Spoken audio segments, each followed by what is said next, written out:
नहीं है महामंडलेश्वर क्या है। आज तो जैसे जेनजी का जमाना है तो वो लोग थोड़ा इधर उधर सर्च कर लेते होंगे, लेकिन पहले लोगों को तो सनातन धर्म में कोई बड़ा पद इतना ही पता था। आदि शंकराचार्य जी थे। सनातन धर्म के प्रचार प्रसार के लिए उन्होंने 4 पीठों की स्थापना की। गोवर्धन मठ की, पुरी मठ की, श्रृंगेरी मठ की, द्वारिका मठ की। 4 शंकराचार्य जी को वहाँ पे बिठा दिया। उन चारों शंकराचार्यों जी ने जो गुरुकुल परंपरा शुरू की, उसके थ्रू पहले बने धर्म की रक्षा के लिए संगठन, उनको कहा गया अखाड़ाज। वो अखाड़ा बने धर्म की संरक्षण के लिए, और उन अखाड़ों का विस्तार होते होते 1 से 13 बन गए।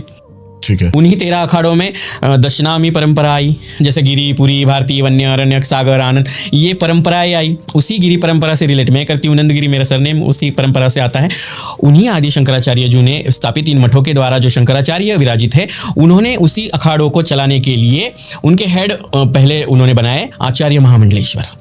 और वो आचार्य महामंडलेश्वर उनकी ये संगठन चलाने के लिए एक मंडल देते हैं। मंडल मीन्स एक सेक्शन, एक एरिया, एक स्टेट, कुछ स्टेट, भारत का कुछ हिस्सा, या फिर हमारे पूरी दुनिया का कुछ हिस्सा, और उस हिस्से को कहते हैं मंडल। षटकोणाकार में एक मंडल होता है, उस मंडल का जो अधिकारी होता है मंडलेश्वर, उस मंडल का जो ईश्वर होता है वो महामंडलेश्वर होता है। फिर महामंडलेश्वर के बाद मंडलेश्वर। किसी पीठ के लिए किसी को चुना जाता है उस राज्य में, उस स्टेट में या उस डिस्ट्रिक्ट में, वो पीठाधीश्वर होता है।